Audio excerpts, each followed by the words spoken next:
हो. आजच्या या 14व्या सत्रामध्ये आपण 15 क्रमांकाचा दृष्टांत बघणार आहोत. संत सामग्रिया परमेश्वरास लागू ऐसी बुद्धी उपजे, परी तो काहीसे नाही न पविजे. सकाळच्या सत्रामध्ये आपण बघितलं, सुखदुःख पावे अशा प्रकारची जी क्षमता आहे, अशा प्रकारचा जो सर्वाधिकार आहे, तो प्रत्येक जीवाकडे आहेच आहे असं सांगितलं लापिकेमध्ये. आणि मग त्या सामुग्रिया म्हणजे त्यासाठी डोळ्याचा न्याय दिलेला आहे की डोळ्याची जर का निरीक्षण शक्ती चांगली वाढवली तर फायदा होतो, आणि जर का दोषदृष्टी जर का वाढवली तर त्यातनं नुकसान होतं. हे त्यातनं आपण बघितलेलं आहे. आत्ताच्या या खड्या खुबट्याच्या दृष्टांतामध्ये आपण बघणार आहोत, संत सामग्रिया परमेश्वर असं लागू ऐसी बुद्धी उपजे.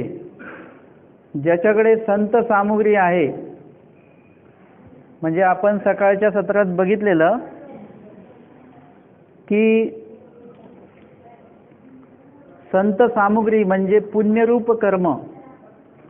या पुण्यरूप कर्माने परमेश्वर मिळणार नाही. अर्थातच कर्माने परमेश्वर कधीच मिळणार नाही, कन्वेने परमेश्वर मिळणार आहे, असा आपला विषय सकाळच्या सत्रात झाला. या ठिकाणी तेच सांगितलं जात आहे की संत सामग्रिया म्हणजे संत सामग्री म्हणजे तुम्ही जर का पुण्यरूप कर्म केलंय, तुम्ही खूप सारे अन्य लोकांना जेव खाऊ घातलं, तुम्ही खूप लोकांशी जर का त्यांना काय दान धर्म करत राहिले दैवराटी व्यतिरिक्त, ईश्वराचा जो व्यक्ती आहे त्याच्या व्यतिरिक्त जर का तुम्ही समाजाचं सेवादास्य करत बसले तर त्याच्याने कर्माची निष्पत्ती होणार. चांगलं कर्म केलं त्याच्याने पुण्यरूप कर्माची निष्पत्ती होणार, परंतु कर्माने परमेश्वराची प्राप्ती होत नाही. इथे तेच सांगितलेलं आहे लापिकेमध्ये, संत सामग्रिया परमेश्वर असू लागू ऐसी बुद्धी उपजे. म्हणजे संत सामुग्री करणारा जो जीव आहे, संत सामुग्री ज्याच्याकडे आहे, त्याने असं समजावं की मी समाजाची खूप सारी सेवा केलेली आहे, त्याच्यामुळे त्याला असं वाटायला लागतं की मला परमेश्वर सहज प्राप्त होईल, कारण की मी अनेक चांगले कर्म केलेले आहेत. परंतु परमेश्वर प्राप्त करायचा असेल तर नुसतेच तुम्हाला चांगले कर्म करून नाही चालणार, तर त्या चांगल्या कर्मांना तुम्हाला कणवेची जोड द्यावी लागेल. तुमची जी चांगली क्रिया आहे त्याला कणवेमध्ये तुम्हाला बदलावं लागेल. तुमची जी काही कर्म आहेत त्याला तुम्हाला सेवादास्यामध्ये बदलावं लागेल, आणि तदनंतर तुम्हाला परमेश्वर प्राप्ती किंवा परमेश्वराच्या मार्गावर चालत असताना तुम्हाला परमेश्वर भेटण्याची शक्यता तिथे आहे. या व्यतिरिक्त जर का तुम्ही सामाजिकच कार्य करत राहिले तर त्याच्याने, त्या कर्माने परमेश्वर तुम्हाला भेटणं हे दुर्मिळ आहे. आणि म्हणून तुम्ही महाभारतामध्ये बघितलं, कर्ण होता, कोणीही दान मागायला गेलं की तो दान द्यायचा. दानशूर कर्ण म्हणून आज गायत त्याची ख्याती आहे, पण त्याला परमेश्वर भेटला का? एवढं दान केलं आणि परमेश्वर कसा काय नाही भेटला? कारण की दान केल्याने त्याला काय मिळालं? संत सामुग्री त्याला मिळाली, पुण्यरूप कर्म त्यांनी जोडले भरपूर. पण परमेश्वराला प्राप्त करण्याचं कर्म हे कार्य जे आहे, विधी जो आहे, तो त्यांनी जोडला नाही. आणि म्हणून त्याची जी पुढची क्रिया आहे त्याला त्या कर्मामुळे, संतरूप कर्मामुळे त्याला काय होईल? सुखरूप फुटक्रिया किंवा सुखरूप फळ जे आहे ते त्याला मिळेल, पण परमेश्वर भेटणार नाही. आमच्या निळभट्टांनी शाळा पडताना पाहिली आणि मुलांना सावध केलं. मुलं सगळी बाहेर पडली, सगळी मुलं वाचली. याच्यामुळे त्यांना काय मिळालं? मान, सन्मान आणि प्रसिद्धी मिळाली. पण परमेश्वर, आमचे स्वामी उदास झाले. उदास कशामुळे झाले? की तुम्ही जे कर्म केलं आणि त्याच्यामुळे काय मिळालं तुम्हाला? मान, सन्मान, प्रसिद्धी मिळाली.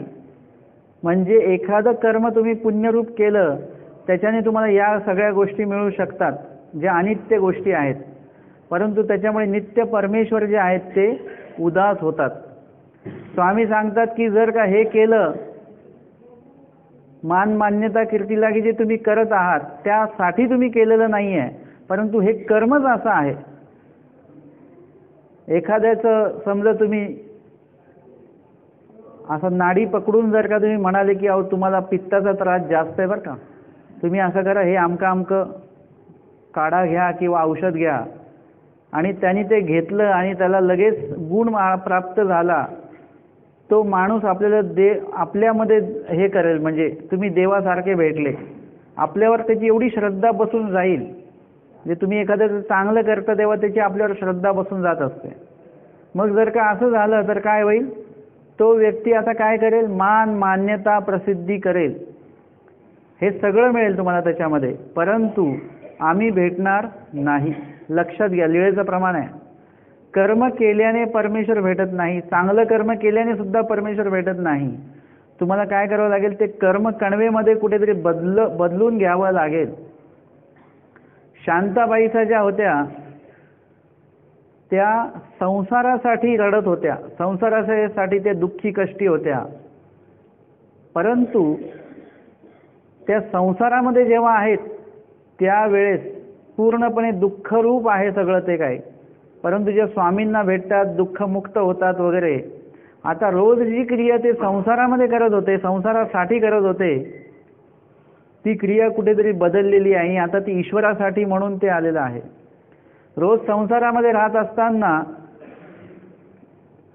आपल्या त्या संसारामध्ये असलेली जी काही मुलगी असेल वगैरे असेल त्यांच्या आज्ञा पालनेमध्ये त्यांचं आयुष्य चाललेलं होतं, पण या ठिकाणी आल्यानंतर त्यांनी आमच्या स्वामींच्या आज्ञेचं पालन केलं.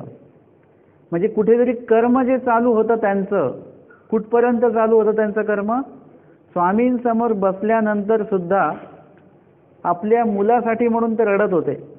माझा मुलगा असा होता तसं होता आणि दुःख करू लागल्या. हे कशामध्ये मोडतं, कर्मामध्ये मोडतंय. हे स्वामींनी सांगितलं हे कर्म बंद करा, आता इथे आलात तुम्ही, आता तुमचं कर्म हा प्रकार बंद झाला पाहिजे. आणि ते बंद झालं कारण की त्यांचं दुःख निवारण स्वामींनी करून टाकलेलं आहे. आणि तिथून कणवेचं कार्य चालू झाले. आता कणव जोडण्याचं कार्य चालू झालेलं आहे. ती त्यांची कणव जोडण्याची जी काही ऊर्ध्वमती आहे ती इथपर्यंत गेलेली आहे की स्वामींनी सांगितलेला इत्यंभूत आचार शांताबाईसांनी केला.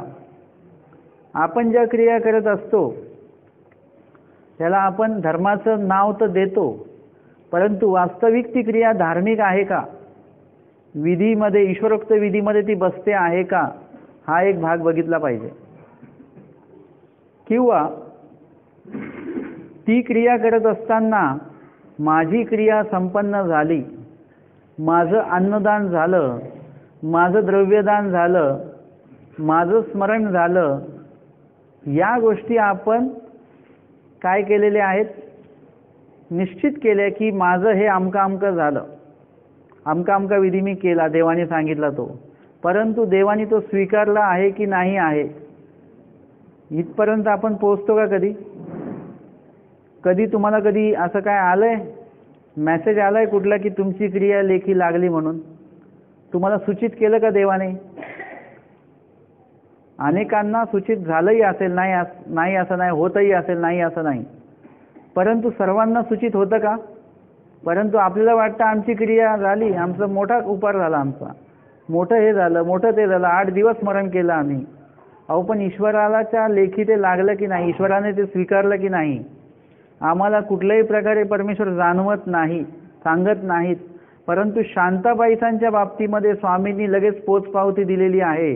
येथून म्हणितले ते म्हातारी येसीची घडले.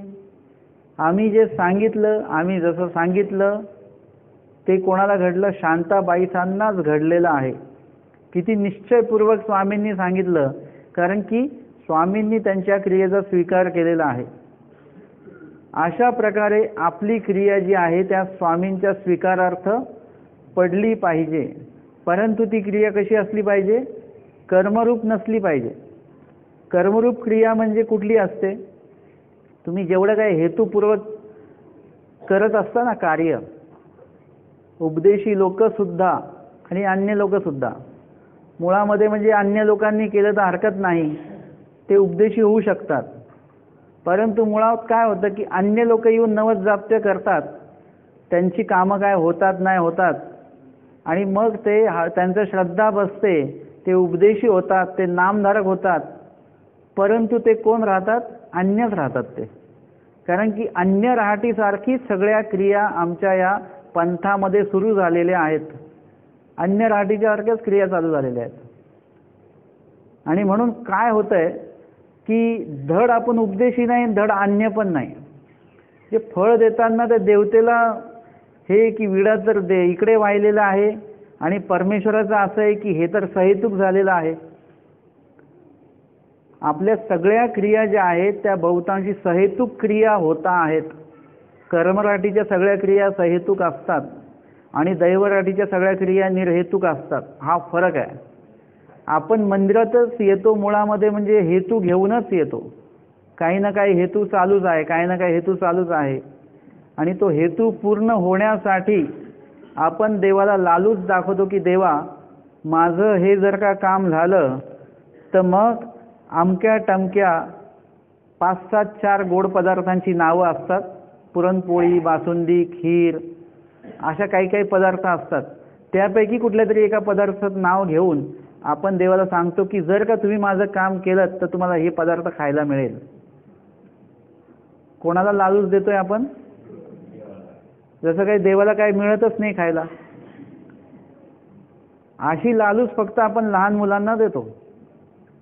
तू जर का अभ्यास केला तर तुला मग चॉकलेट मिळेल, तू बाबांना दंडवत कर मग तुला चॉकलेट मिळेल, हे सांगतो की नाही लहान मुलांना. तेच वाक्य तुम्ही आता उचललं आणि कोणाला सांगितलं, तुम्ही जर का आमचं काम केलं तुम्हाला पुरणपोळी खायला मिळेल, तुम्हाला बासुंदी खायला मिळेल.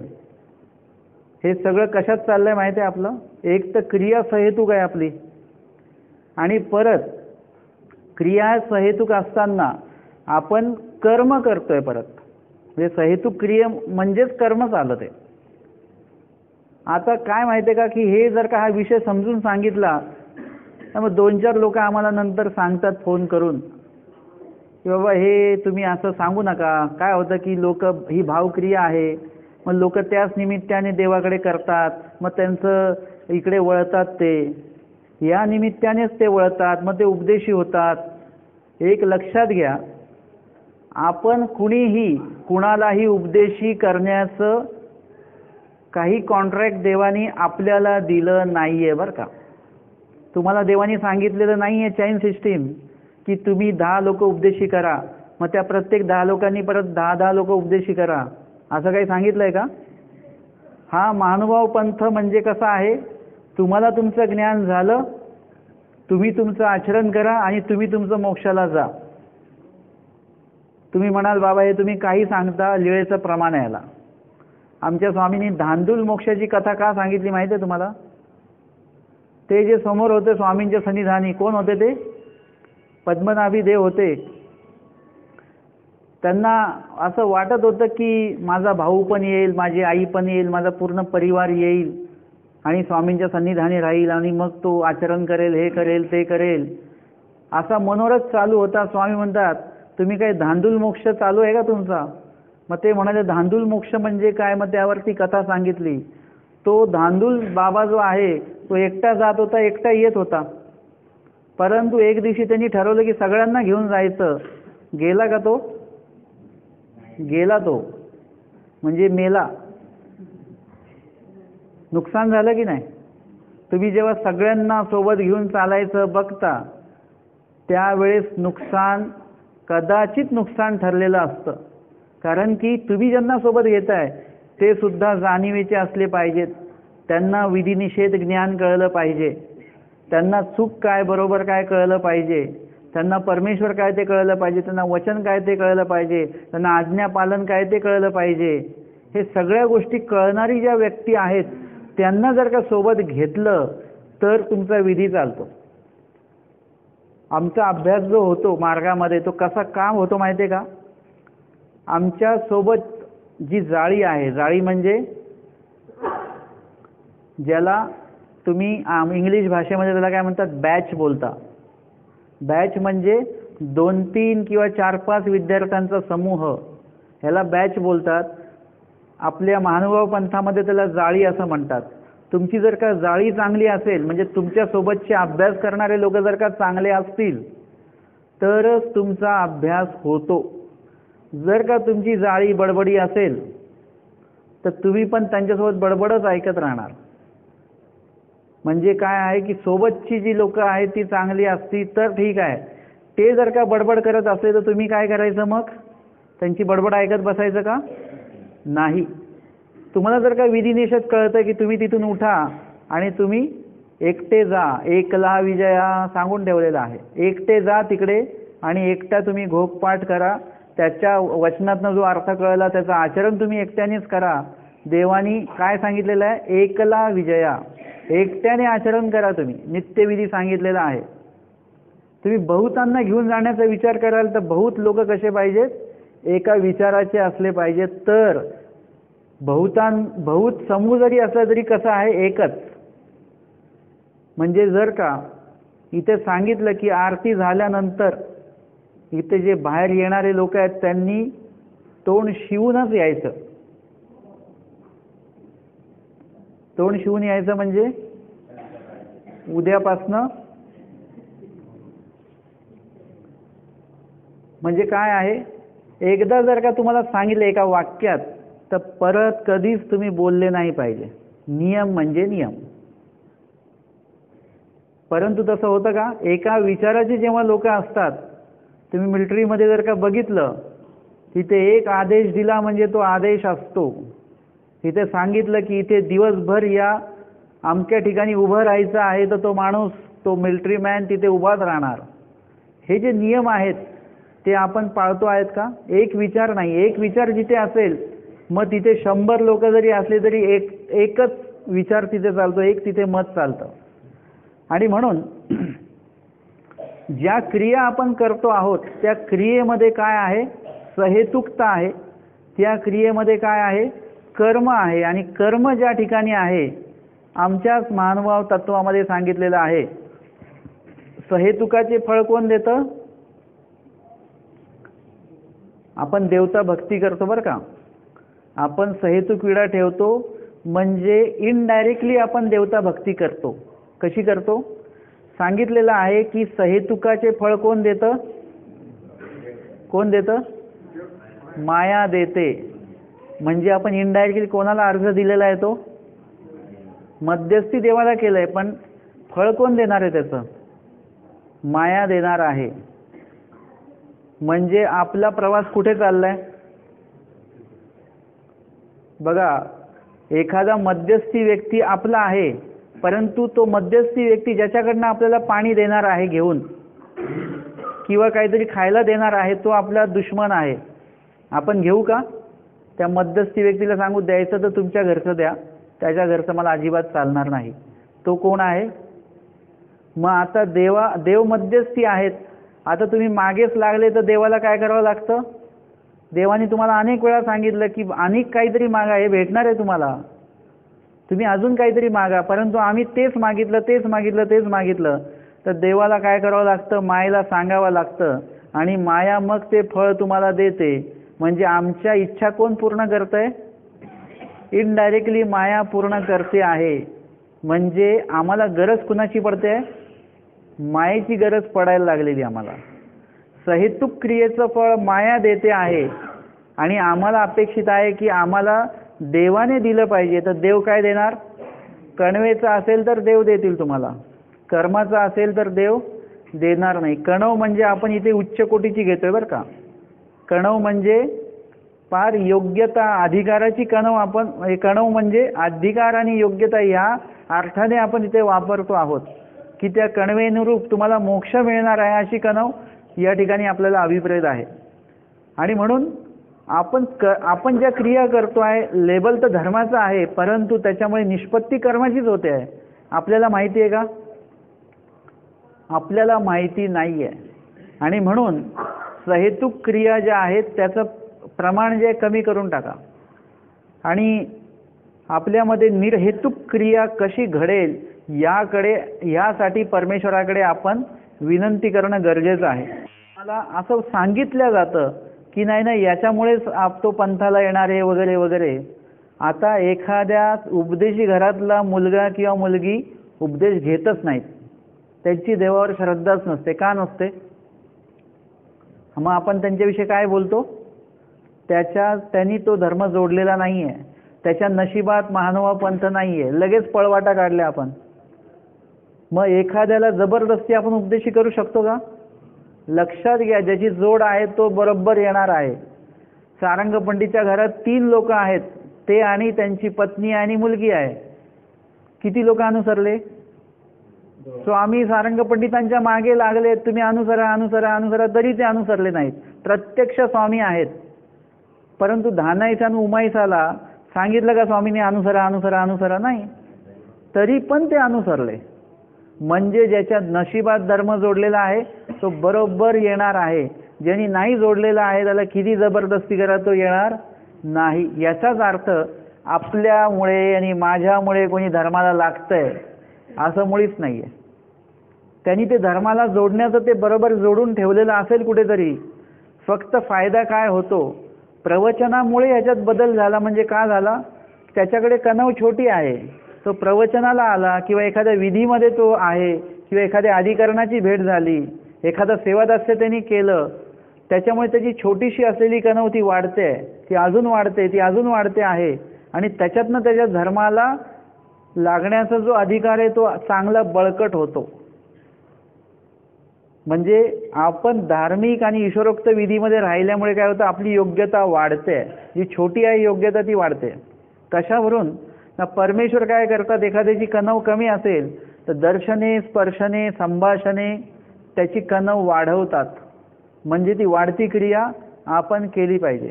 आपण जर का म्हटलं की जर का माझ्या नशिबातच आहे धर्माला लागणं तर मला प्रवचनाला यायची गरजच नाही आहे. माझ्या नशिबातच आहे मला ज्ञान होणार आहे तर मी प्रवचनाला यायची गरजच नाही आहे. परंतु ती धर्माला लागण्याची किंवा ज्ञान होण्याची कणव जर का कमी असेल तर काय होईल? तुम्ही त्या धार्मिक क्रियेमध्ये जर का सहभागी झालात तर तुमची ती कणव काय होणार आहे? मोठी मोठी मोठी मोठी होणार, वाढणार आहे. आणि तुमचं म्हणजे जे काही योग्यता आहे ती एवढंसं प्राप्त करण्याची असेल तर एवढं प्राप्त त्याच्यामध्ये होऊ शकतं. आणि म्हणून समुद्राच्या दृष्टांतामध्ये प्रयत्न हा प्रकार आपण बघितलेला आहे. प्रयत्न जर का तुम्ही केले तर छोटीशी कणव मोठ्या प्रमाणामध्ये आपली वाढू शकते. आणि हे सगळं करत असताना तुम्हाला ईश्वरोक्त विधीच्या ठिकाणी तुम्ही अवलंबून असले पाहिजे. आमच्या स्वामींनी सांगितलं निरालंबी. निरालंबी म्हणजे काय? जेवढे काही तुम्ही आलिंबनं आत्ता तुम्हाला आहेत तेवढ्या आलिंबनाविषयी तुम्हाला काय करता आलं पाहिजे? एक जो विश्वास तुम्ही अंधविश्वास ठेवलेला तो थोडासा थांबवून तुम्हाला पूर्णपणे निरालंबी एकदा व्हायचं आहे त्याच्यापासनं. म्हणजे तुम्हाला कुणाचं आलिंबन ठेवायचं आहे? फक्त परमेश्वराचं आलिंबन ठेवायचं आहे.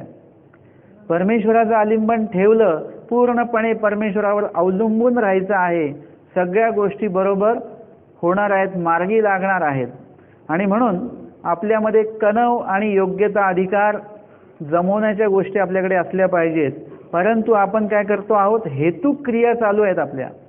हेतुक क्रियामुळे काय होतं? क्रिया तर चांगलीच करतोय, देवाला विडा ठेवतोय, देवाच्या म्हणजे मंदिरामध्ये येतो आहे, दर्शन घेतो आहे, विशेष वंदन करतो आहे, 4 साधूंना दंडवत होतो आहे. म्हणजे तुमच्या हेतुक क्रिया एका बाजूला आहे, बाकीच्या ह्या क्रिया घडत आहेत.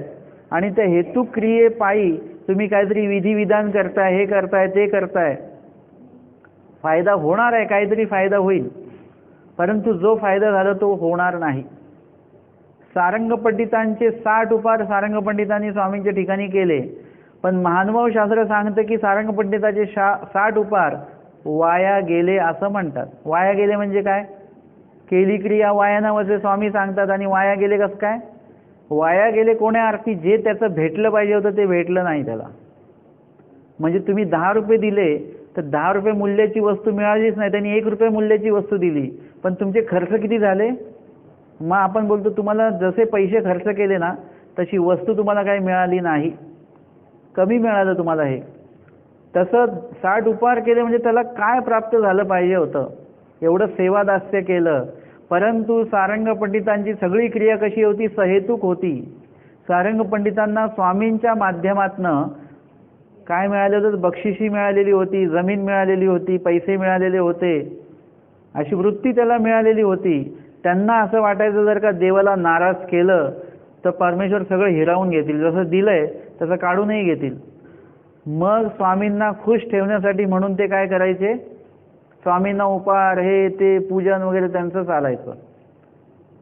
परंतु स्वामी कशासाठी जायचे? ते पूजनासाठी आणि भोजनासाठी जात नव्हते स्वामी. स्वामी जात होते उमाईसा आणि धानाईसासाठी स्वामी जात होते. स्वामी त्यांच्या नशिबात, त्यांच्या ह्याच्यामध्ये त्यांनी ते सगळं जोडलेलं आहे.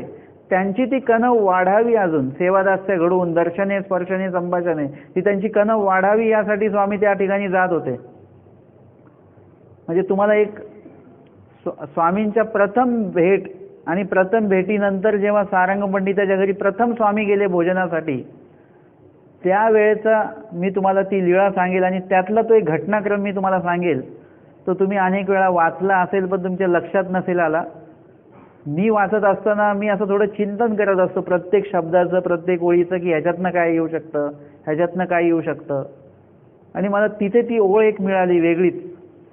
त्या ठिकाणी स्वामींनी भोजन केलं आणि भोजन केल्यानंतर ते जे काही स्वामींनी उच्चिष्ट प्रसाद तिथे त्या ताटामध्ये ठेवलेला होता, सारंग पंडितांना मान्य नव्हतं की माझ्या पत्नीने कुठल्या तरी दुसऱ्या परपुरुषाचं उष्ट खावं.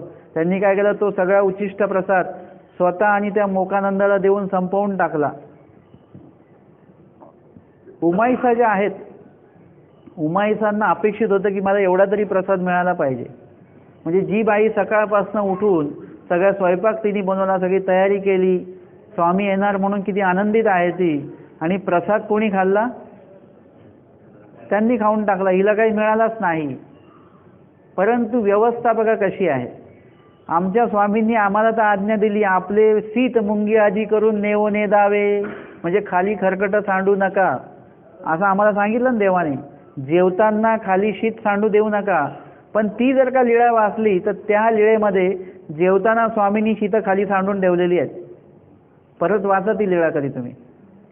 जे स्वामी आम्हाला सांगतात शीत खाली सांडू नका, त्या स्वामींनी ते शीत का खाली सांडून ठेवले बरं? कारण त्यांना माहिती आहे हा खाऊ देणार नाही आहे. सारंग पंडित त्यांना उच्चिष्ट प्रसाद खाऊ देणार नाही. स्वामींनी आधीच उमाईसाची व्यवस्था करून ठेवलेली आहे. जेव्हा उमाईसा तिथलं ते ताट वगैरे उचलायला आली, परत आल्यानंतर ती ताट उचललं तर खाली बघते तर शीत पडलेले आहेत. उच्चिष्ट प्रसादाची व्यवस्था झालेली आहे. तिने लगेच उच्चिष्ट प्रसाद ग्रहण केला. सारंग पंडितांना माहिती नाही, फक्त देवाला माहिती आणि भक्ताला माहिती काय झालं ते. म्हणजे हे काय आहे? सारंग पंडितांची क्रिया सहेतुक आहे, परंतु उमाईसा आणि धानाईसाची जी क्रिया आहे ती निर्हेतुक आहे. धानाईसा जेव्हा म्हणाली की मी शृंगार स्वामींसाठी केलेला आहे, का स्वामींकारणे मी घातलेली आहे, तेव्हा तिने हे नाही बघितलं की देवाकडनं मला काय मिळालेलं, हे तिने नाही बघितलं.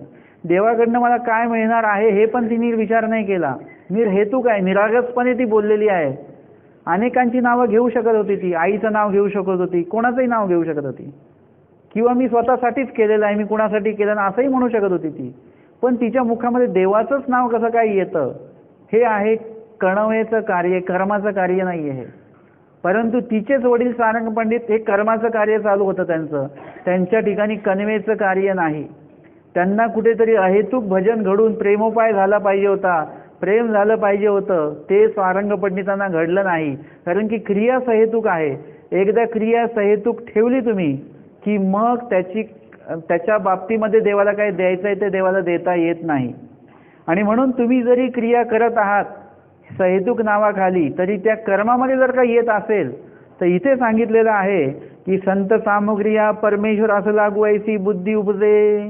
संत सामुग्री जर का तुम्ही केली, संत कर्म जर का तुम्ही केले, तर त्याच्यामुळे परमेश्वर असं लागू, म्हणजे परमेश्वर मला लगेच प्राप्त होईल असं जर का तुम्हाला वाटत असेल, परी तो काहीसे नाही न पविजे, तो कशानेही प्राप्त होणार नाही.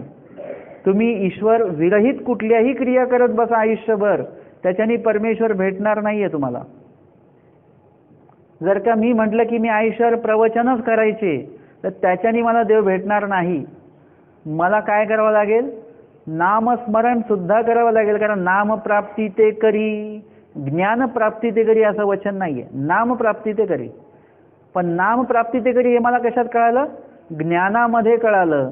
आणि ज्ञानाचं आचरण जेव्हा मी करेल, आचरे ते असा धर्म, आणि ज्याच्याकडे धर्म आहे त्याच्याकडे परमेश्वर आहे, त्यांना परमेश्वर प्राप्ती होऊ शकते. म्हणजे मला नुसतं आयुष्यभर प्रवचन करण्यामध्ये मला धन्यता मानायची नाही आणि त्याच्याने मला देव होईल असं नाही चालणार. याच्याने जरी अनेक लोक उपदेशी झाले, धर्माला लागले वगैरे वगैरे, तरी माझी क्रिया आणि माझं जे काही कर्तव्य आहे नामस्मरणाचं ते मला करणेच भाग आहे, त्याच्याशिवाय गत्यंतर नाही.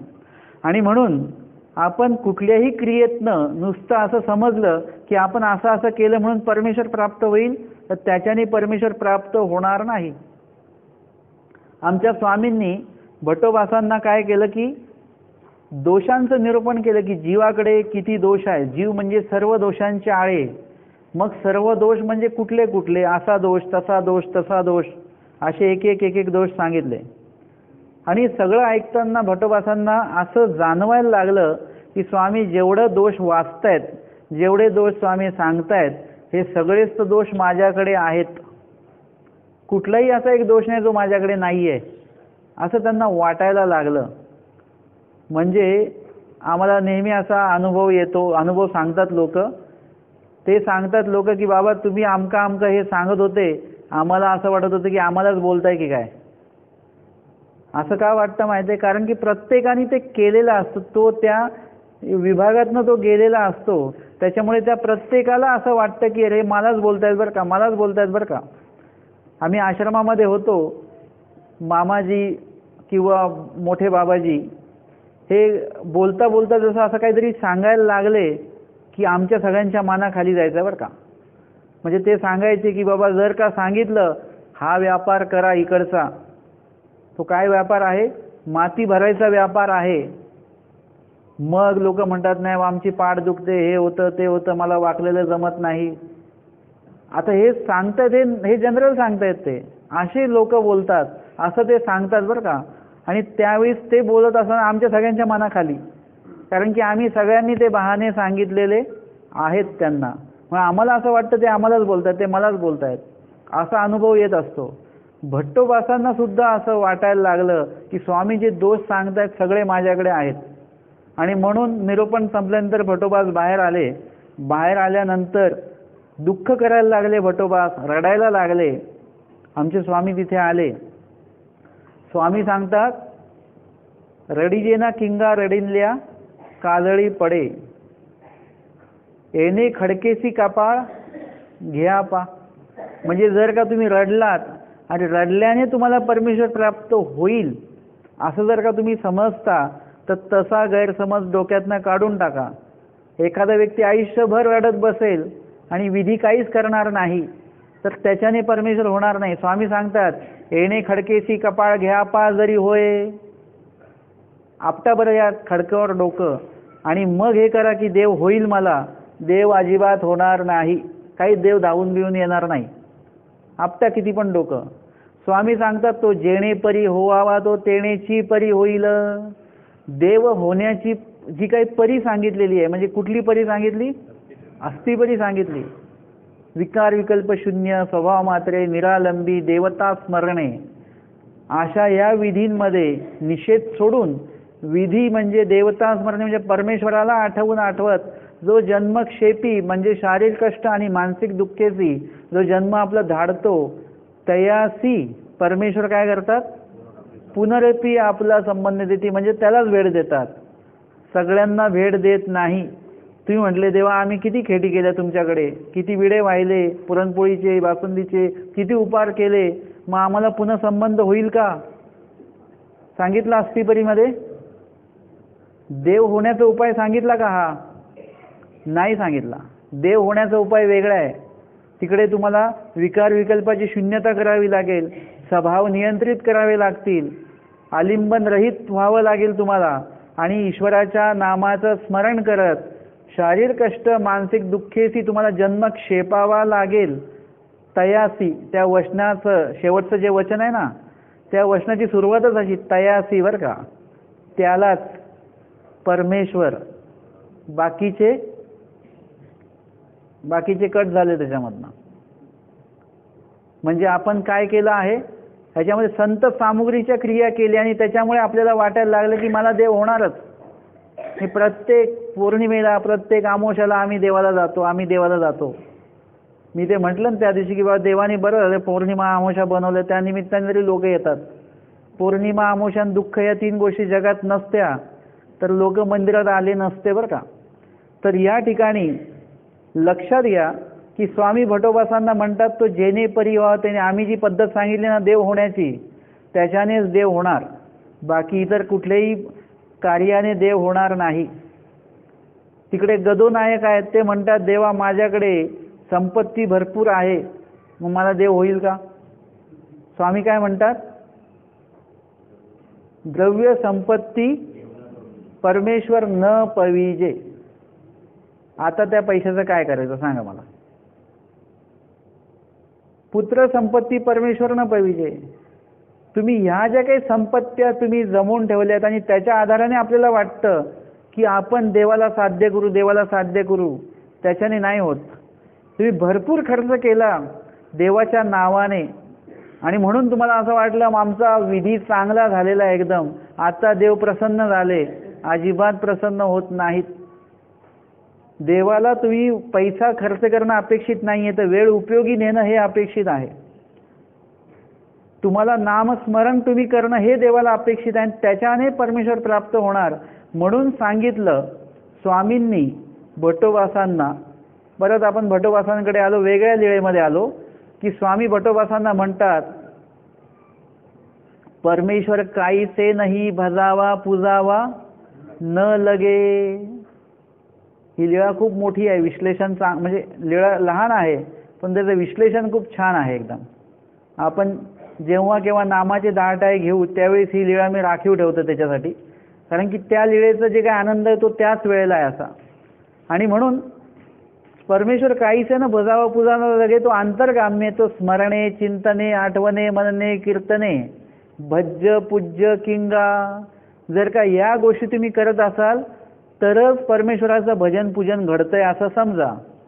आपण खूप पैसे उधळले, खूप फुलं वाहिली, खूप नारळ वाहिली, पानं वाहिली, अमकं वाहिलं तमकं वाहिलं, पण स्मरण चिंतन आठवण मनन आणि कीर्तन परमेश्वराचं जर का आपण नाही केलं तर त्याच्या शिवाय देवाचं भजन पूजन होतच नाही. म्हणजे तुमची एक क्रिया काय झाली, वृक्ष क्रिया झाली ती. हे कोणी सांगितलेलं आहे, स्वामींनी स्वतः लीळेमध्ये सांगितलेलं आहे.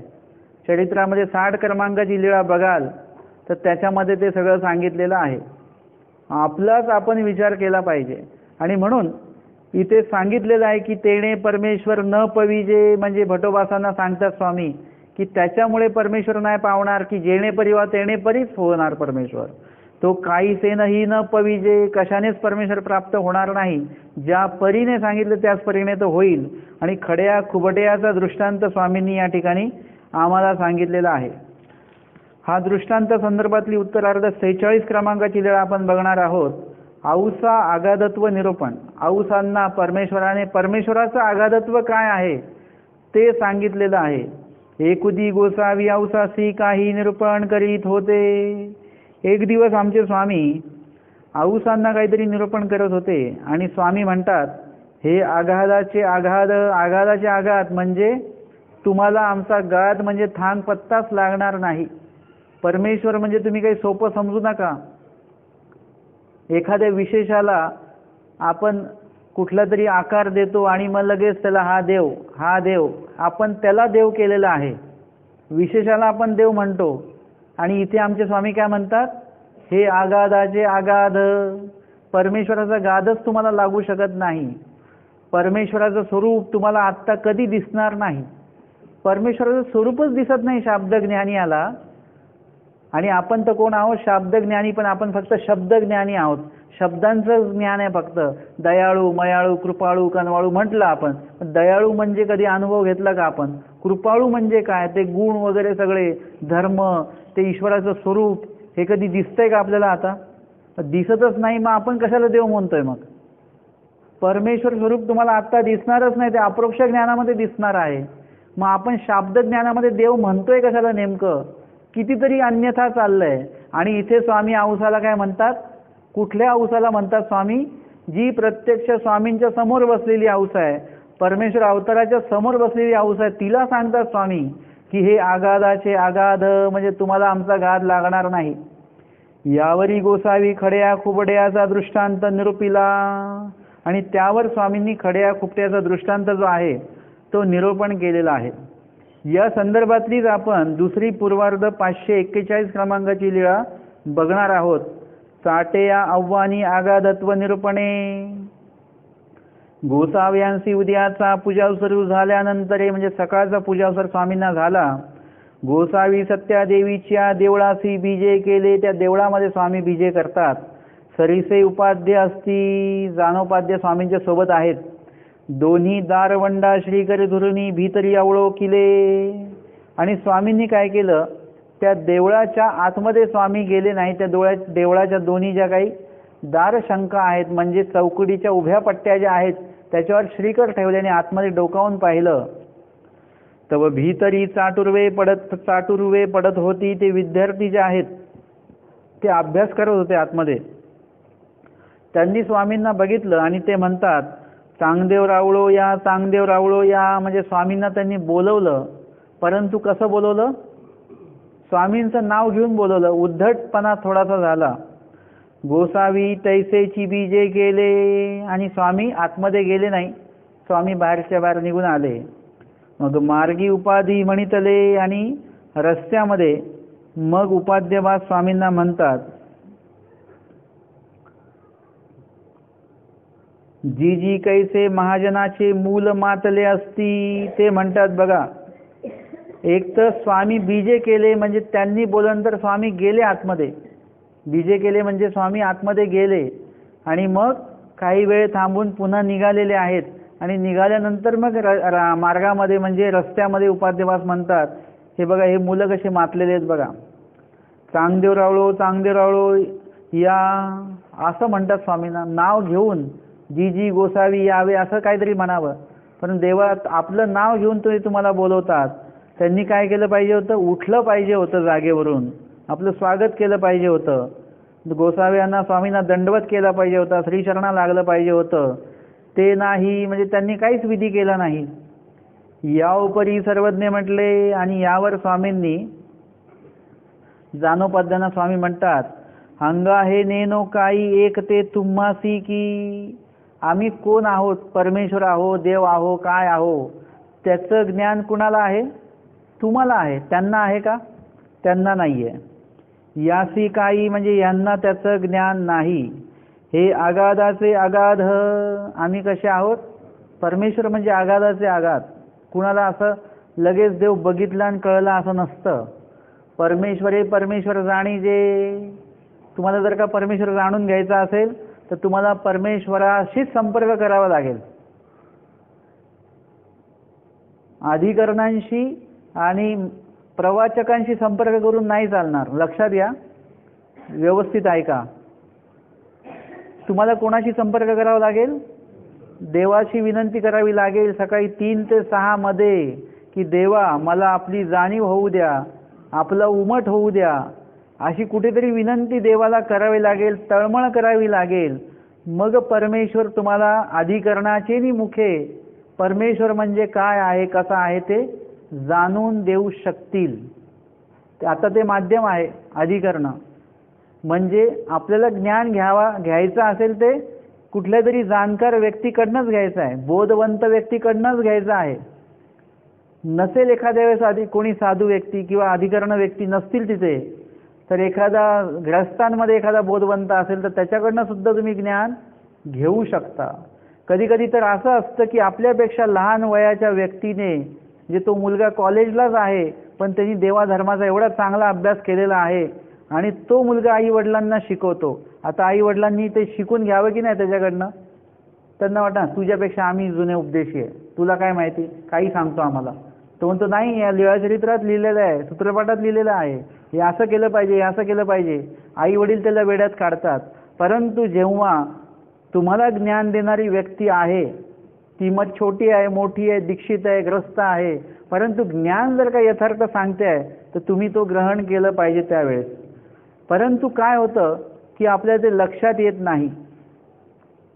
आणि म्हणून जर का तुम्हाला देव जाणून घ्यायचा असेल तर तुम्हाला देवाशी संपर्क करावा लागेल, देवाला विनंती करावी लागेल. मग परमेश्वर त्यांच्या कुठल्या तरी साधनाच्या, वासनिकाच्या किंवा भिक्षुकाच्या माध्यमातनं तुमच्यापर्यंत यथार्थ ज्ञान पोचवेल. जोपर्यंत तुम्ही विनंती देवाला करत नाही तोपर्यंत ते ज्ञान पोचणार नाही. परमेश्वरे परमेश्वर पाविजे, परमेश्वराच्या स्वरूपात पावन व्हायचं असेल तर परमेश्वर स्वतःच तुम्हाला पावन करतील. त्याच्यासाठी इकडे तिकडे गोष्टी ह्या त्या वशिल्याने काही आपण ईश्वर स्वरूपामध्ये पावन होणार नाही. त्याच्यासाठी ईश्वराशीच तुम्हाला संधान साधावं लागेल. आणि म्हणून हे कोणाला कळणार आहे? ज्याने अध्ययन केलेलं आहे, ज्याने ब्रह्मविद्या अवगत केलेली आहे, जो ब्रह्मविद्या जगतोय, आचरण करतोय, त्यालाच फक्त कळतंय की माझ्या आचरण करत असताना परमेश्वर मला किती सहाय्य करतायत हे फक्त त्यालाच कळतं. जो विधीवर चालायला लागला. जो विधीवर चालतच नाही तो मोकळ्या गप्पा मारत बसतो फक्त. देव असा आणि देव तसा, देव तसा आणि देव तसा. जो आचरण करणारा व्यक्ती त्याला बरोबर कळतो. एकेका गोष्टीतनं त्याला देवाचा अनुभव व्हायला लागतो. अनुभवीचे बोल मग तो बोलायला लागतो. आणि मग त्याला कळतं की आपण जसं समजतो देवाला तसे देव नाही. देव म्हणजे अगाध आहेत. त्यांचं आपण हेच नाही करू शकत, पारच म्हणजे लक्षात घेऊ शकत नाही नेमकं परमेश्वर कसे आहेत ते. अशा प्रकारचं म्हणजे हे ब्रह्मविद्या शास्त्र आहे. आता हे जे वाक्य बोललो हे की मी माझ्या खिशातलं बोललो नाही, तर आमच्या स्वामींनीच वचनामध्ये सांगितलंय, जव जव जाणता तव तव नेणता. तुम्ही जेव्हा अभ्यास करायला लागाल, जशी जशी जाणीव होईल तसं तसं तुम्हाला तुमची नेणीव कळेल. तुम्हाला कळेल की अरे हो, आपण असं देवाला समजत होतो पण देव असा नाही आहे बरं का. आपण देवाला काय समजत होतो? माझं डोकंदुखी बंद करणारा कोण आहे? देव. आमच्याकडे पैसे कमी पडले ते आणून देणारा कोण आहे? देव. आम्हाला गाडी पाहिजे, विडा ठेवायचा देवाकडे, मग ते गाडी देणारा कोण आहे? देव. हे आम्ही देवाला देव समजत होतो.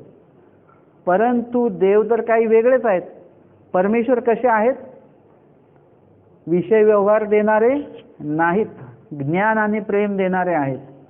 परमेश्वर ज्ञान देतात, प्रेम देतात. परमेश्वर सेवादास्य प्राप्त करून देतात. म्हणजे परमेश्वर काय काय देतात हे आपल्याला ज्ञानामध्ये कळत असतं. आणि मग त्या हिशोबाने आपण चालतो. आणि मग ते अगाधत्व जे आहे ते तेव्हा कळत असतं आपल्याला. आमच्या माईंभट्टांना माहिती नव्हतं आमचे स्वामी म्हणजे किती आगाध आहेत.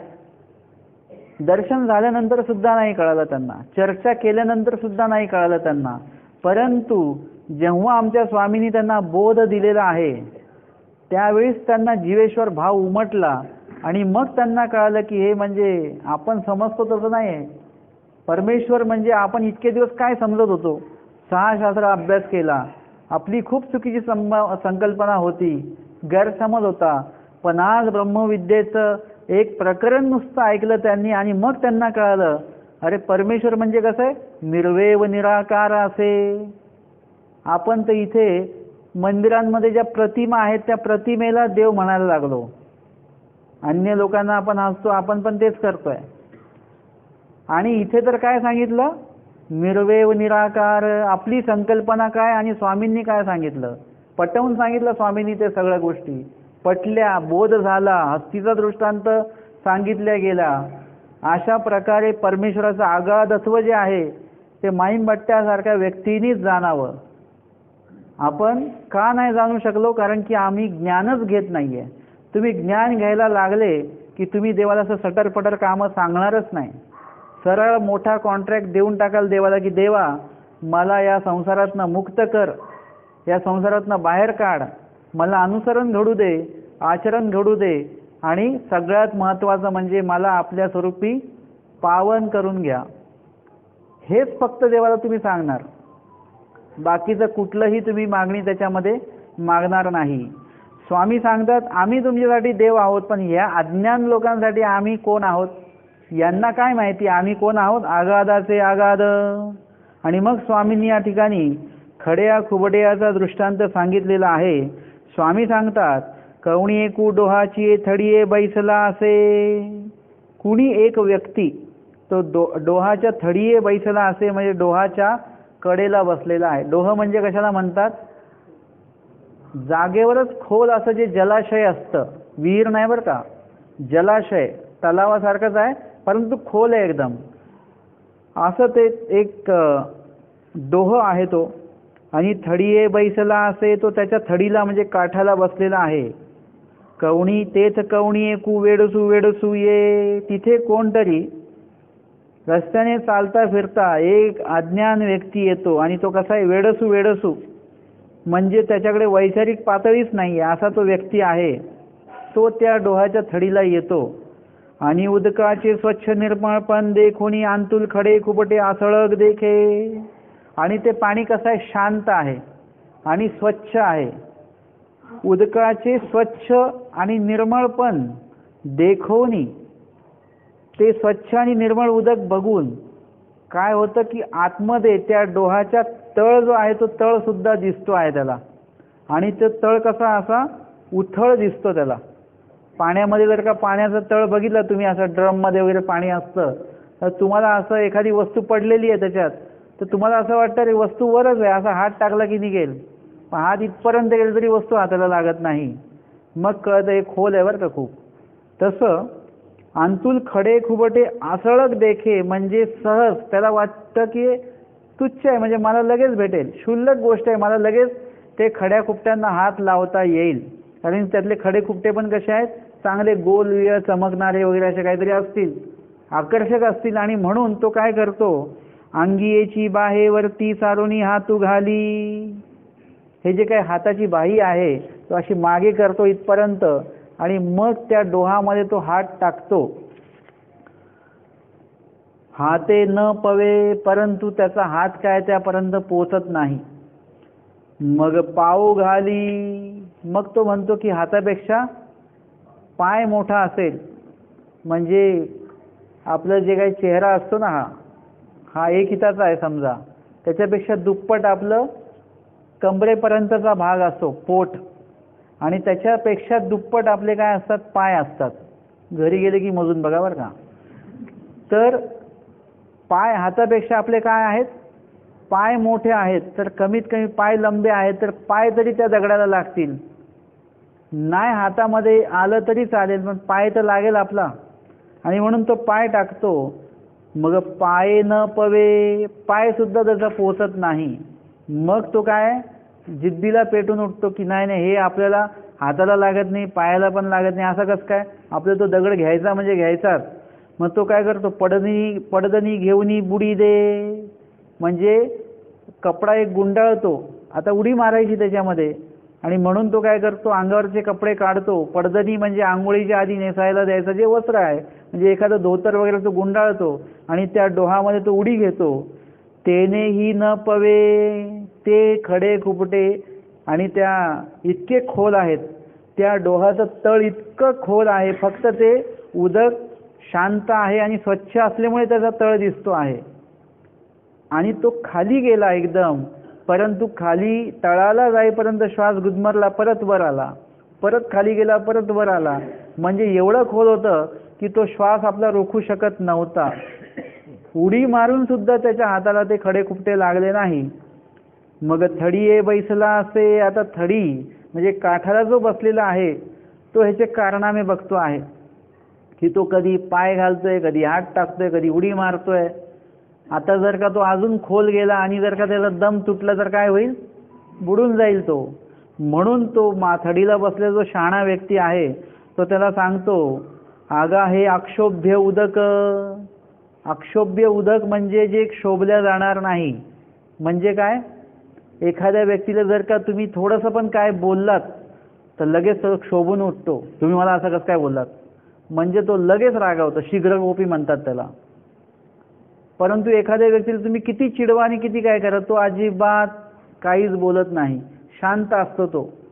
त्याला म्हणतात अक्षोभ्य, म्हणजे जो शोभल्या जात नाही, रागवत नाही जो, त्या रागापर्यंत तुम्हाला पोहोचताच येत नाही. आणि एखादा राग म्हणजे असा हातावरच घेऊन फिरत असतो. कोणी एकदम बोललं की लगेच रागवायचं, त्याच्यावर ओरडून उठायचं. हे आहे क्षोभ्य आणि ते आहे अक्षोभ्य. आता पाण्याकडे येऊया आपण. पाण्याला आता हा शब्द लावायचा की पाणी कसं आहे, अक्षोभ्य आहे. म्हणजे तुम्ही तळाचं पाणी तुम्ही हलवू, म्हणजे काठावरचं जे पाणी आहे, वर जे पाणी दिसतंय ते तुम्ही हलवू शकता. विशिष्ट खोलापर्यंत तुम्ही या डोहाचं पाणी हलवू शकता. परंतु तळाचं जे पाणी आहे ना, ते कसं आहे, अक्षोभ्य आहे. म्हणजे ते तुमच्याच्याने हलवताच येणार नाही. का? तुम्ही तिथपर्यंत पोचूच शकत नाही. तर तळापर्यंत इतकं खोल आहे ते. तुम्ही इथे किती पण हात पाय आपटले तरी खालच्या त्या तळापर्यंत त्याचा तरंग, एवढूसा सुद्धा तरंग जाणार नाही. म्हणजे इतकं ते अक्षोभ्य आहे. म्हणजे ते शोभल्या जात नाही, ते पाणी अजिबात हलणार नाही. असं तो शहाणा व्यक्ती वेड्या व्यक्तीला सांगतो. तू भलतेही करी पा, तू काही जरी केलं तरी पण तुला तिथपर्यंत जाता येणार नाही. जरी पावसी, तू काही जरी केलं तरी तुला ते पावल्या जाणार नाही. हा जरा दृष्टांत, याचा सिद्धांत सांगतात. तैसे अवर विद्याच्या साधनी परमेश्वर पावनी म्हणती. अवर विद्याच्या साधनी म्हणजे एखादी व्यक्ती कर्मराटीचे विधी एकदम दृष्टांत जे आहेत आणि त्याचे सिद्धांत आहेत इतके परफेक्ट दिलेले आहेत. केशराज बासांनी लिहिलेले आहेत दृष्टांतिक वगैरे, लापनिक असेल, त्याच्यामध्ये त्यांनी सांगितलं की तैसे अवर विद्यांच्या साधनी म्हणजे तुम्ही कर्मराटीतले विधी. इकडे का आले माहिती आहे तुम्हाला? कर्मराटीतले विधी इकडे का आले? कारण की अज्ञानपणामुळे आले. अज्ञानपणाला मुळे, अज्ञानपणा याच्यासाठी कारण आहे. काय झालं की आपण असं वाटतं की यांनी उपदेश घ्यावा, यांनी उपदेश घ्यावा, यांनी उपदेश घ्यावा, आणि मग कोणतरी बाबा आले की त्याच्या पुढे त्या पुतळ्याला बसवलं जातं आणि त्याचे कान फुकले जातात. काय शब्द आहे त्याला? उपदेश. नाम मंत्र तुम्ही म्हणा. आपण कुठला शब्द दिला त्याला? कान फुकणे. तुम्ही कान फुकले का? हो, आम्ही कान फुकले. कुठला शब्द आहे हा? तुम्ही काय करताय? त्याच्यात देवाचं नाम घेताय आणि त्याला शब्द आणि त्याला वाक्य कुठलं लावतोय आपण? अपमान आहे हा. मी उपदेश देतो, मी कान फुकत नाही. उपदेश देतो, मी कान फुकत नाही. आमच्या स्वामींनी जेव्हा जेव्हा निरूपण केलेलं आहे मुळामध्ये, म्हणजे तुम्हाला प्रश्न विचारला कान का फुकतात, हे तुम्हाला प्रश्न विचारा. आमच्या स्वामींनी पूर्वी निरूपण केली माहीम भट्टांना, त्यांचे कान फुकले का? की आता पूर्वी निरूपण केलेली आहे ती कान फुकायचे. हा विधी सुद्धा अन्य राहटीतनं आलेला विधी आहे हा. जर का नाम सांगितलं आणि ते प्रणवत आहे, माहीम भट्टांना पूर्वी सांगितली आणि ती प्रणवली त्यांना, माहीम भट्टांना लगेच बोध झाला. आमच्या स्वामींनी भटोबासाने निरूपण केलं, त्यांना प्रणवलं. थोडक्यात सांगायचं म्हणजे निरूपण जे आहे ते शब्दरूपाने केले जातं आणि ते शब्द कुठे जातात, कुठे समाविष्ट होतात? अंतकरणामध्ये समाविष्ट होतात. आता इथे कान फुकण्याचा काय संबंध आहे? आहे का संबंध? अंतकरणाचा आणि शब्दांचा संबंध आहे इथे. आपण एखाद्याला वाईट बोलतो, तोडून बोलतो, मग त्याच्यावेळी त्याचे कान फुकावे लागतात का? मग ते आतमध्ये जातं का? नाही. लगेच प्रणवतं त्याला, लगेच रागवतो तो. तुम्ही एखाद्याशी जर का चांगलं बोलले, आमचे स्वामी म्हणतात पंचगंगा, तुमचे कुटुंब परिवार निकेनी असे, प्रणवलं त्याला तो म्हणतो जीजी मी निवालाजी, शांतवला, शांत झालो आज मी. तुम्ही फक्त समोरच्याला काय सांगा? नाम फक्त वाचून सांगा, तुमच्या मागे तो वाचेल. झाला उपदेश, गेले नाम त्याच्याकडे. तुम्ही म्हणाल की नाही उपदेश देता कान फुकावे लागतात का? मी म्हणतो की ते नाम इथे कानात अडकलेले असतात, नाही ते फुगले की आतमध्ये जातात. असं होतं का कधी काय? तुम्ही यांना काय करा की क्रियेचा एक हे बघा, म्हणजे तुम्हाला असं वाटेल हे काही पण सांगतायत, असं नाही आहे. कुठेतरी क्रियेचं हे बघा. बाकीचे वचनं आपण सांगतो तेव्हा ते आपोआप जात आहेत ना तिकडे. महावाक्य सांगितल्यानंतर सुद्धा ते आपोआप जात आहेत. कोणाला महावाक्याचा घोग दिला म्हणून त्याचे कान फुकतात का परत? नाही. मग नामाच्याच वेळी काय फुकतात? हे अन्य राठीतनं कुठून तरी आलं आणि याला कारणीभूत दोन्ही पण आहेत, देणारे पण घेणारे दोन्ही कारणीभूत आहेत. घेणाऱ्यांचं काय झालं की घेणारे त्या हिशोबानेच बघतायत की नाही नाही कान फुकल्याशिवाय उपदेश होतच नाही. एकदा काय झालं की मी उपदेश दिला एकाला आणि लहान मुलगी होती, तिचे आई वडील वगैरे सगळे होते आणि मी काही कान फुकले नाही. वडील जे आहेत त्यांनी स्वीकारलं, ठीक आहे काय हरकत नाही, वडील वैचारिक आहेत. पण आई म्हणते की कान का नाही फुकले, आम्ही तर कान फुकले होते, आमचे कान फुकले होते, आम्ही नाम घेतले होते असं कोणीच म्हणत नाही, आम्ही कान फुकले होते एवढंच म्हणतो. आता मग त्यांना मी समजावून सांगितलं हे असं असं आहे, असं असं आहे, आणि त्यांना ते पटलं. आईला पण पटलं, हो बरोबर आहे, परंतु हे आम्हाला कधी कोणी सांगितलं नाही. ठीक आहे, आता मी सांगितलं. आता तिथे एक जण जो बसलेला होता तो त्याच्या पत्नीला माझा उपदेश देणार होता बरं का, चांगला शिकलेला मुलगा.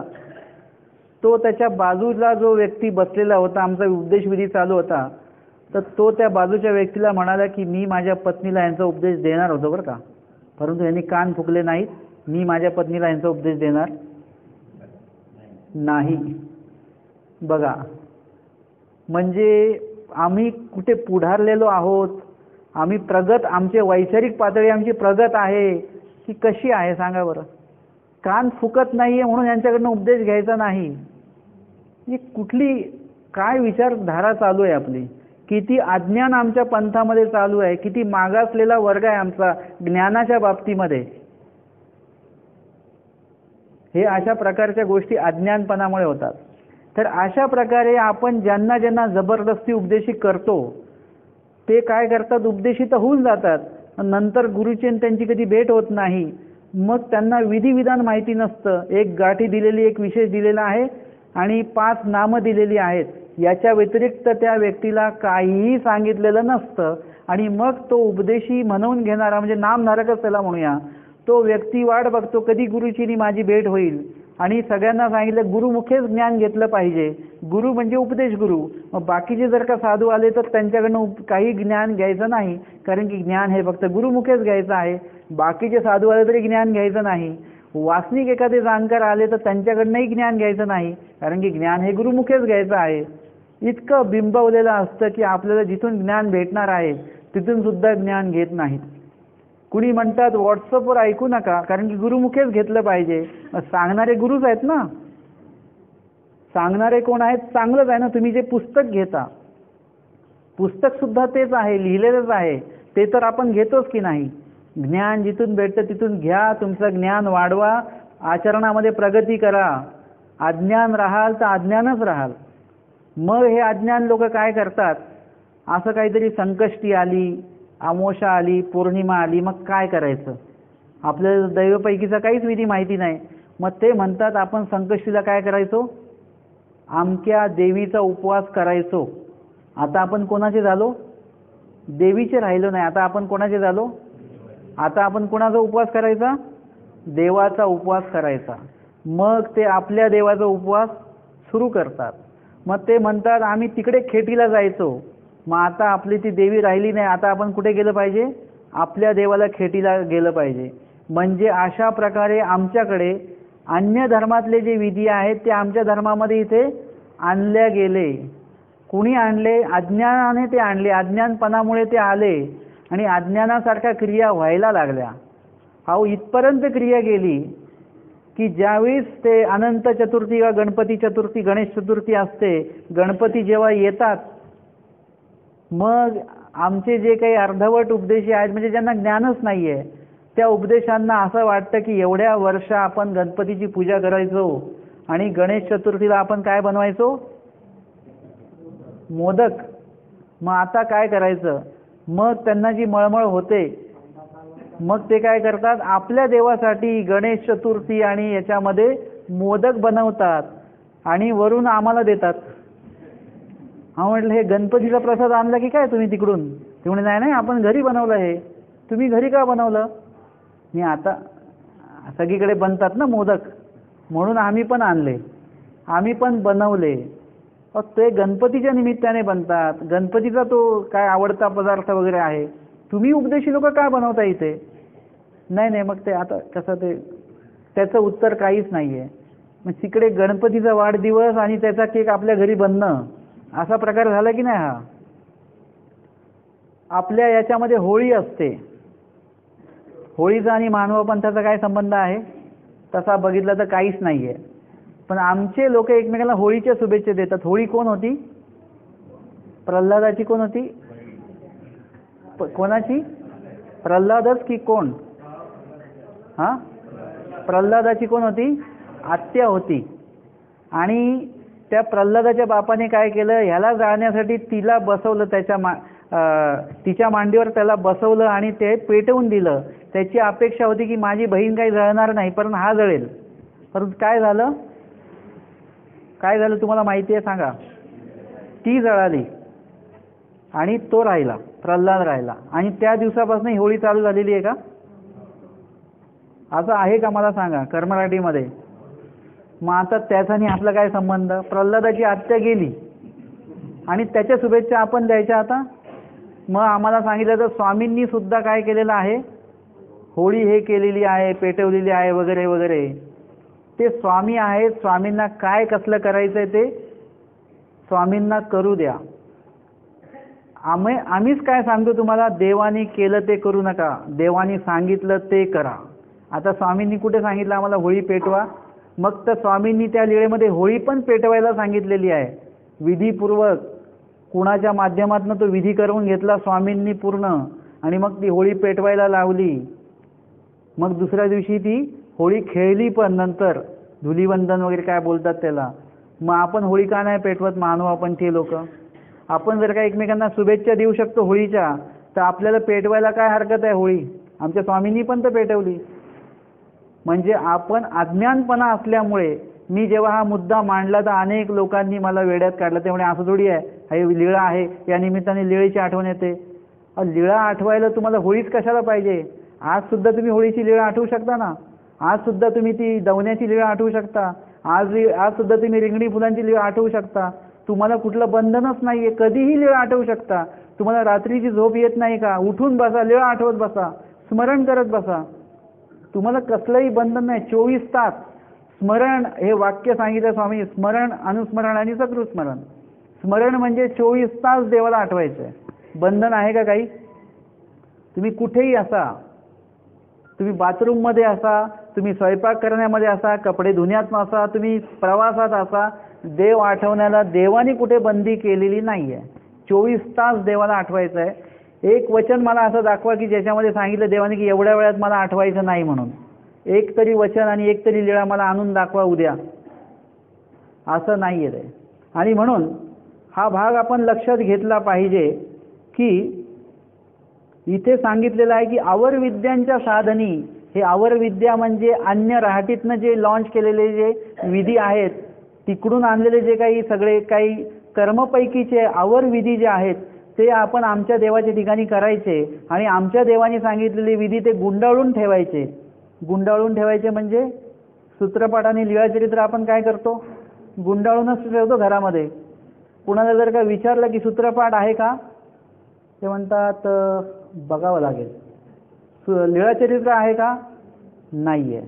मग काय आहे अजून? पारायणाची पुस्तकं आहेत ज्याच्यातनं तुम्हाला ज्ञान तर काहीच मिळत नाही आहे. एक वाक्य तुम्ही 10 वेळा वाचा, 50 वेळा वाचा, 50,000 वेळा वाचा, तेच तेच तेच तेच तेच तेच तुम्ही वाचताय, ह्याच्याने तुमचं ज्ञानच वाढत नाही आहे. तुम्ही सूत्रपाठ वाचा पुन्हा पुन्हा, तुमचं ज्ञान वाढेल. तुम्ही लीळा पुन्हा पुन्हा वाचा, तुमचं ज्ञान वाढेल. आता बघा, हा दृष्टांत मी आता सांगतोय, ह्याची रेकॉर्डिंग तुमच्याकडे आहे. आता 8 दिवसांनी परत जर का हा दृष्टांत मी सांगितला अजून कुठे, तर मी अजून वेगळा सांगेल हा दृष्टांत. ब्रह्मविद्येतनं पुन्हा पुन्हा जेव्हा तुम्ही चिंतन करता, स्वामी काय सांगतात, परस्परे मथन कीजे मग नूतन होय, म्हणजे नवीन नवीन अर्थ तुम्हाला प्राप्त होणार त्याच्यातनं. हे आहे ब्रह्मविद्या. लीळा वाचल्याने हे होतं आहे. तुम्ही अमकं टमकं जे काय पारायण वाचतं त्याच्याने काय तुम्हाला तुमचं ज्ञान काय वाढलं? आत्तापर्यंत काहीच वाढलं नाही. आणि हे कुठून आलं सगळं? तिकडे आहे हनुमान चालिसा, आलं इकडे आपल्याकडे काहीतरी चक्रधर चालिसा म्हणून आलं की नाही? तिकडे अमकं स्तोत्र आहे, गायत्री मंत्र, इकडे आलं अमकं मंत्र. हे सगळे आपण तिकडचे सगळे कॉपी इकडे करून इकडे ते म्हणतो आहोत तसे. म्हणजे हे काय झालं, अवर विद्यांच्या साधनी आपलं सगळं चाललं आहे. परमेश्वर पावनी म्हणती आणि हे विधी केल्याने देव प्राप्त होणार असं आमचं काय आम्ही गैरसमज करून घेतलेला आहे. तरी तो काहीसे ही न पविजे, द्राष्टांतिककार सांगतात तो अशा कुठल्याही अवर विद्यांच्या माध्यमातनं साधन आचरल्याने परमेश्वर तुम्हाला होणार नाही. आणि इथे बास पक्षामध्ये सांगितलं, हातस्थानी शिल्पविद्या, पायस्थानी अप्रोक्ष विद्या, बुडीस्थानी चैतन्य विद्या आणि थडीये बैसल्या तिये स्थानी अप्रोक्ष ज्ञानिया. आपण ज्या ज्या माध्यमातून ईश्वराला पाहू इच्छितो, म्हणजे कधी शिल्पविद्या किंवा स्थूळ विद्या आहेत, म्हणजे देवतेंच्याच विद्या, देवतेंची साधनाच्या माध्यमातून आपण ईश्वरापर्यंत पोहोचू म्हणतो आहे, परंतु आपण पोहोचू शकत नाही. त्याच्या ठिकाणी ते आहेत. आणि थडीये बैसला म्हणजे कोण, तो अप्रोक्ष ज्ञानी आहे.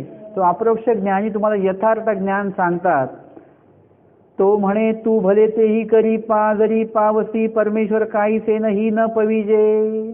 ते अप्रोक्ष ज्ञानी काय सांगतात आपल्याला, हे तुम्ही आवर विद्यांच्या माध्यमातून जे काही तुम्ही कार्य इथे चालू केलेलं आहे ते त्याच्यामुळे कशानेही तू भले तेही करी पा, म्हणजे कितीही हे करा, परंतु परमेश्वर पावसी, परमेश्वर काहीसे ही न पविजे. म्हणजे ह्या ज्या क्रिया आहेत या क्रियांच्या माध्यमातून तुम्हाला परमेश्वर प्राप्त होणार नाही. त्याच्यासाठी तुम्हाला काय करावं लागेल, परमेश्वर कसा प्राप्त होतो त्याच माध्यमातून परमेश्वराला प्राप्त करावं लागणार आहे. या ठिकाणी आजच्या या सत्रामध्ये आपण 15 क्रमांकाचा दृष्टांत आणि तत्संबंधित पूर्वार्ध 541 क्रमांकाची लीळा आणि उत्तरार्ध 46 क्रमांकाची लीळा या ठिकाणी आपण आज श्रवण चिंतन केलेली आहे. दंडवत